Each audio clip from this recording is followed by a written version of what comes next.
Hidden among the iconic ancient buildings of York's Shambles lies one of the city's most powerful and tragic stories. It's the story of a young woman who stood against her queen and country to protect her faith, a wife, a mother, and a martyr. This is the amazing story of St. Margaret Clitheroe, fondly remembered as the Pearl of York. In the late 16th century, England was a nation at war with itself. Only a generation earlier, in the 1530s, Henry VIII had broken from the Catholic Church, declaring himself head of the new Church of England. Then, under his daughter, Queen Elizabeth I, Catholicism became not just forbidden, but treasonous. To hear Mass, or to hide a priest, or even to own a rosary could mean imprisonment or death in this Elizabethan age. York, once a stronghold of faith, was now, like many cities in England, divided, its people torn between the Catholic Church or the new Church of England. It was here, in the heart of these medieval streets, that one woman quietly chose defiance. Margaret Clitheroe was born Margaret Middleton in 1556, the daughter of a respected York family. Her father was a local sheriff, and her upbringing was comfortable and respectable. At 15, she married John Clitheroe, a butcher and chamberlain of the city. Together, they lived above his shop on the Shambles, which was a street filled with lots of butcher shops at the time. This same crooked street still hums with life, and walking through the Shambles today, you will notice the protruding butchers' shop fronts, used to display their meat. Though she was raised Protestant, Margaret converted to Catholicism a few years after her marriage. Those close to her described her as bright, courageous, and fiercely loyal to her religion. Once she had made her decision, there was no turning back. In secret, and knowing the dangers, Margaret opened her home to persecuted priests, offering them shelter, knowing full well that discovery of such acts meant certain death.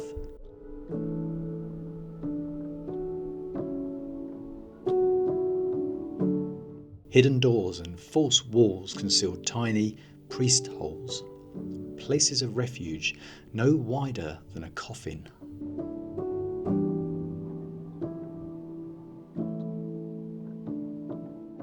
Here, in silence and fear, Mass was celebrated. Neighbours were bribed, messages carried by hand, and the faithful gathered quietly in the night. Margaret's home had become one of the most important safe houses for Catholics in the north of England. She risked everything, not only her own life, but that of her husband and her children. Despite repeated warnings and several short imprisonments, she refused to betray her faith. Her courage was known across the city, whispered in taverns and marketplaces. The butcher's wife who defied the Queen.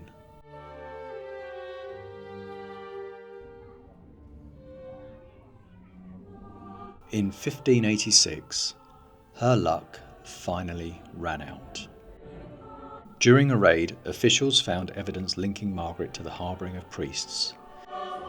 She was arrested and brought before the authorities.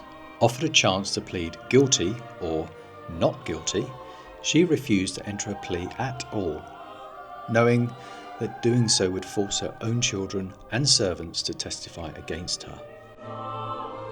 By remaining silent, she sealed her fate. The sentence was death by pressing an ancient and horrific punishment. On the 25th of March 1586, the Feast of Annunciation, Margaret Clitheroe was led to a dark cell near the Ouse Bridge.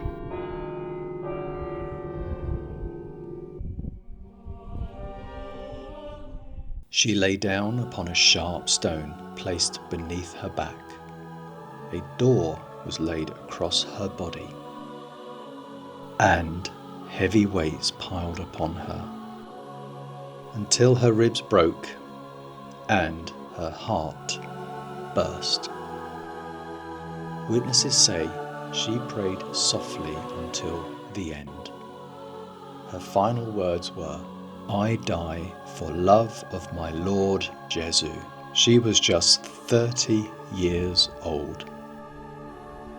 Margaret's sacrifice sent shockwaves through York. Even some of her Protestant neighbours were said to have wept. Her body was secretly buried, and for centuries her memory lived on in whispered stories and quiet devotion. In 1929 she was declared Blessed Margaret Clitheroe, and in 1970 Pope Paul VI canonised her as one of the 40 martyrs of England and Wales. Today you can find the shrine of St Margaret Clitheroe tucked away on the Shambles. A simple candlelit room where visitors from around the world can come to pay their respects. Although this is thought to be her former home, it cannot be fully confirmed. However, its importance as a shrine that bears her name and her story continues to inspire schools, churches and pilgrims across the city. St Margaret Clitheroe's courage still echoes through these streets, a reminder that faith, conviction and conscience can outlast even the darkest times. Mass is still celebrated every Saturday at St Margaret Clitheroe Shrine, which has a connection to the York Oratory, a beacon of the Catholic faith in York, located close to the Minster. A mother, a wife, and a saint. She is truly the Pearl of York. If you ever visit York, walk along the Shambles slowly. Look up at the crooked beams and the centuries-old windows, and see if you can find this historic piece of English history. Thank you for watching. If you'd like to discover more hidden stories from York's past, don't forget to like, subscribe and share.